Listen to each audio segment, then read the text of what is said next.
Telugu Desam party అధినేత Nara Chandrababu Naidu arrest వ్యవహారం తర్వాత చాలా మంది స్పందించలేదు అనుకున్నారు. ముఖ్యంగా తెలుగు రాష్ట్రాల్లో ఉమ్మడి ఆంధ్రప్రదేశ్ కి ఆయన చేసినటువంటి అభివృద్ధి అని కూడా చాలా మంది మాట్లాడుకున్నారు. మెల్లిమెల్లిగా ఇండస్ట్రీ నుంచి కొంతమంది ఆయన ఏదైతే అరెస్టు పైన స్పందించడం, ఆ తర్వాత ముఖ్యంగా కొంతమంది ప్రొడ్యూసర్స్ కానీ, డైరెక్టర్స్ రాఘవేంద్ర రావు కానీ, అలాగే నటికుమార్ ఇలాంటి వారు ఇండస్ట్రీ నుంచి స్పందించారు. చాలా వరకు మనం చూసాము. ఆ తర్వాత ఆ స్పందన లేదనుకున్నారు. ప్రొడ్యూసర్స్ సురేష్ బాబుని అడిగినప్పుడు మేము సినిమా విషయమే ఉంటది, రాజకీయంగా మేము మాట్లాడలేము అని చెప్పేసి ఆయన చెప్పడం జరిగింది. చాలా వరకు తెలంగాణ మంత్రులు స్పందించారు. మంత్రి మల్లారెడ్డి దగ్గర నుంచి చాలా మంది మంత్రులు కూడా స్పందించారు ఈయన అరెస్ట్ పైన. ఇది సరైంది కాదు, ఇది కక్షపూరితం అని చెప్పి ఏకంగా మంత్రి మల్లారెడ్డి అనడం జరిగింది. అయితే తాజాగా ఈయన అరెస్ట్ పై తెలుగుదేశం పార్టీ మాజీ మంత్రి, మాజీ నాయకులు మోత్కుపల్లి నరసింహులు మాట్లాడడం జరిగింది. అయితే మోత్కుపల్లి నరసింహులు మాట్లాడిన దానిపై వైసీపీ నాయకులు వ్యతిరేకిస్తున్నారు. ఎంత ప్యాకేజ్ కి అమ్ముడు పోయావని చెప్పేసి. వాస్తవానికి మోత్కుపల్లి నరసింహులు తెలుగుదేశం పార్టీకి రాజీనామా చేసి భారతీయ జనతా పార్టీలో చేరడం జరిగింది. భారతీయ జనతా పార్టీలో చేరి కొంచెం యాక్టివ్ గా ఉన్నప్పటికీ కొద్ది రోజులకు కేసీఆర్ తో గతంలో ఉన్నటువంటి సాన్నిహిత్యం దృష్ట్యా ఆయన మళ్ళీ బీఆర్ఎస్ పార్టీలోకి వెళ్ళడం, నేరుగా యాదాద్రి ఆలయాన్ని నేరుగా కేసీఆర్ ఆయనని వెంటేసుకొని తీసుకెళ్లి చూపించడం, ఆ తర్వాత దళిత బంధు ఏదైతే కార్పొరేషన్ ఉందో దానికి చైర్మన్ గా అక్కడ మోత్కుపల్లి నరసింహులను నియమించడం జరిగింది కేసీఆర్.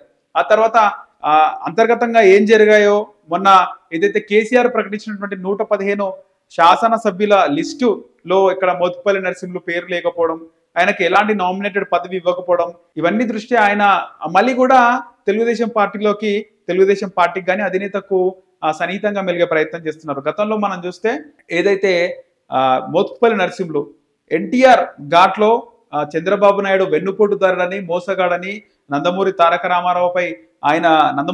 రామారావు గారిపై చెప్పులేయించిన వ్యక్తి చంద్రబాబు నాయుడు అని చెప్పేసి తీవ్ర దుర్భాషలాడడం జరిగింది.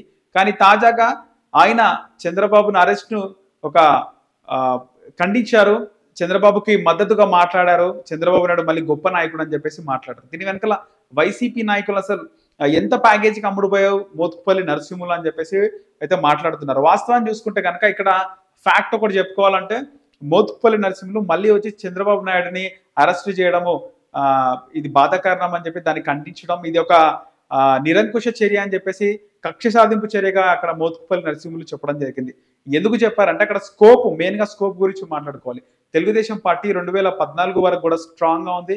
2014 తర్వాత ఏదైతే ఓటుకు నోటు కేసు జరిగిందో అప్పుడు డీలా పడడం జరిగింది తెలుగుదేశం పార్టీ. అందరూ కూడా చాలా మంది శాసనసభ్యులు వేరే పార్టీలోకి అంటే బీఆర్ఎస్ పార్టీలోకి వెళ్ళిపోవడం. అయితే మోత్కుపల్లి నరసింహులు కూడా అప్పుడు ఓటుకు నోటు కేసులో రేవంత్ రెడ్డిని వ్యతిరేకించారు. రేవంత్ రెడ్డి వాళ్ళే పార్టీ ఇలా అయిందని చెప్పేసి కొద్ది రోజులకి చంద్రబాబు నాయుడు జూనియర్ అయిన రేవంత్ రెడ్డిని పట్టించుకొని సీనియర్లను తమను లెక్క చేయట్లేదని చెప్పి తమకు సరైన ఏదైతే వాల్యూ, సరైన స్థానం ఇవ్వట్లేదని చెప్పేసి వాళ్ళు పార్టీ మారి ఏకంగా చంద్రబాబు నాయుడుపై దుమారంగా మాటలు మాట్లాడడం జరిగింది. అయితే అక్కడ నుంచి బీజేపీ నుంచి బీఆర్ఎస్ లోకి వెళ్ళినప్పటికీ మోత్కుపల్లి లాంటి సీనియర్లకు స్కోప్ కానీ అక్కడ సరైన గుర్తింపు కానీ లేదు.